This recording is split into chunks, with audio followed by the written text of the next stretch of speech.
بسم اللہ الرحمن الرحیم۔ آج کے درس میں ہم انشاءاللہ ما ینوب عن المفعول المطلق یعنی وہ الفاظ جو مفعول مطلق کی جگہ استعمال ہوتے ہیں اس کو سمجھیں گے۔ آئیے سب سے پہلے مفعول مطلق کو سمجھتے ہیں۔ مفعول مطلق وہ مصدر منصوب جو ما قبل فعل کا اہم معنی ہو، جیسے ضربت ضربن، قعدت جلوسن۔ مفعول مطلق کی 3 اقسام ہیں: تاکیدی، نوعی، عددی۔ مفعول مطلق تاکیدی کی تعریف: وہ مفعول مطلق جو ما قبل فعل کی تاکید کے لیے لایا جائے، جیسے قرآن میں اللہ تعالیٰ فرماتے ہیں اعوذ باللہ من الشیطان الرجیم ورتل القرآن ترتیلا، ترجمہ، اور قرآن کو خوب ٹہر ٹہر کر پڑھو۔ اس آیت میں ترتیلا مفعول مطلق برائے تاکید ہے۔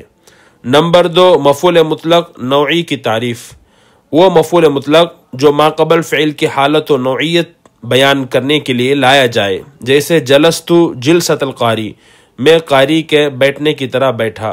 ثلاثی مجرد سے یہ عموماً فعلتن کے وزن پر آتا ہے۔ اس مثال میں جلستن مفعول مطلق برائے نوعیت۔ نمبر 3، مفعول مطلق عددی کی تعریف: وہ مفعول مطلق جو ما قبل فعل کی تعداد بیان کرنے کے لیے لایا جائے، جیسے اکلت اکلتن، میں نے ایک مرتبہ کھایا۔ اس مثال میں اکلتن مفعول مطلق برائے عددی۔ اگر مفعول مطلق فعل کے معنی میں کوئی زیادتی نہ کرے بلکہ وہی مصدر ہو جس پر فعل دلالت کر رہا ہے تو وہ تاکید کے لیے ہوگا، جیسے ضربت ضربن۔ اگر مفعول مطلق مضاف ہو یا اس کی صفت ذکر کی گئی ہو تو وہ نوعیت کے لیے ہوگا، جیسے ضربت ضرب القاری یا ضربت ضربن شدیدن۔ اور اگر فعلتن کے وزن پر ہو یا اس کا تثنیہ ہو یا اس میں عدد مضاف بمصدر ہو تو وہ عدد کے لیے ہوگا، جیسے ضربت ضربتن یا ضربت ضربتین یا ضربت ثلاث ضرباتن۔ مفعول مطلق کی تعریف اور اس کے اقسام کو مثالوں کے ساتھ جاننے کے بعد اب ہم سمجھتے ہیں کہ وہ الفاظ جو مفعول مطلق کی جگہ میں آتے ہیں کیا کیا ہیں، جنہیں مفعول مطلق نہیں بلکہ نائب مفعول مطلق کہا جاتا ہے۔ وہ 8 الفاظ ہیں جنہیں مفعول مطلق کی جگہ استعمال کیا جاتا ہے۔ وہ 8 الفاظ ہیں جنہیں مفعول مطلق کی جگہ استعمال کیا جاتا ہے۔ نمبر 1، اسم مصدر۔ مفعول مطلق کی جگہ نائب بن کر آتا ہے۔ اسم مصدر وہ ہے جو کسی کام پر دلالت کرنے میں مصدر کے برابر ہو لیکن وہ اپنے فعل کے تمام حروف کو اپنے اندر شامل کرنے میں مصدر کے برابر نہ ہو، یعنی اس کے حروف فعل کے حروف سے کم ہوں۔ مثال کے طور پر توزع سے وضوء اسم مصدر ہے کیونکہ توزع کا اصل مصدر توزعن ہے۔ اسی طرح تکلم سے کلامن اسم مصدر ہے، اصل مصدر تکلمن ہے۔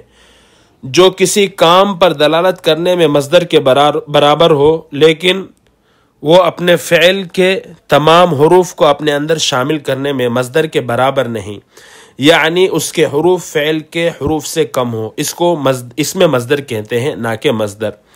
جیسے اللہ تعالیٰ قرآن میں فرماتے ہیں اعوذ باللہ من الشیطان الرجیم واللہ انبتکم من الارض نباتا۔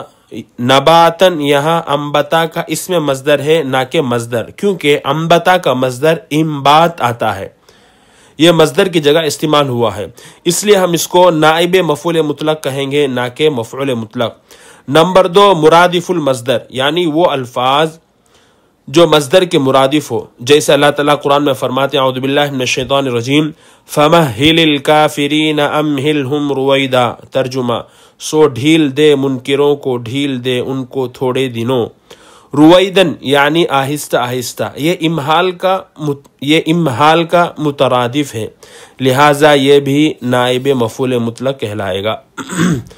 نمبر 3، صفت المصدر، یعنی وہ لفظ جو مصدر کے لیے صفت بنے، جیسے اللہ تعالیٰ قرآن میں فرماتے ہیں اعوذ باللہ من الشیطان الرجیم وَاذْكُرُوا اللَّهَ كَثِيرًا۔ اصل میں وَاذْكُرُوا اللَّهَ ذِكْرًا كَثِيرًا، ذکرن کی جگہ کثیرن اس کی صفت نائب بن کر آئی ہے۔ نمبر 4، نوع المصدر، یعنی وہ لفظ جو مصدر کی نوعیت بیان کرے، جیسے رجعت القہقرہ، میں پیچھے کی طرف لوٹا۔ القہقرہ اگرچہ یہ لفظ مصدر نہیں ہے لیکن مصدر کی نوعیت کو بتا رہا ہے، لہٰذا مفعول مطلق کا نائب بنے گا۔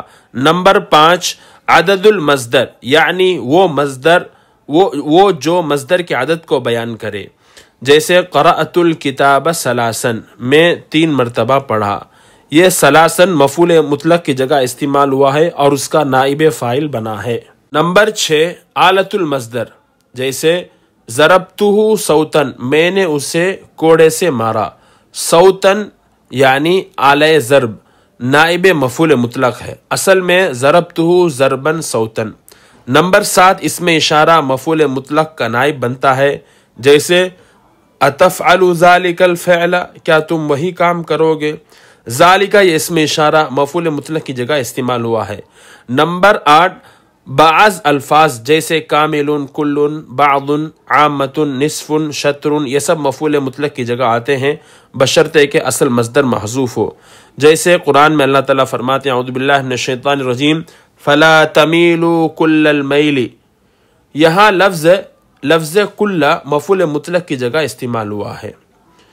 تو یہ تھا مکمل سبق ما ینوب عن المفعول المطلق، یعنی وہ الفاظ جو مفعول مطلق کی جگہ استعمال ہوتے ہیں۔ نوٹ، اس کے علاوہ بھی بہت سے ایسے الفاظ ہیں جو نائب مفعول مطلق بنتے ہیں، میں نے ان میں جو مشہور ہیں ان کو آپ کی خدمت میں پیش کیا۔ امید ہے کہ بات مفید لگی ہوگی، اگر فائدہ ہوا تو آگے شیئر کریں۔ واللہ اعلم بالصواب، صلی اللہ علی محمد۔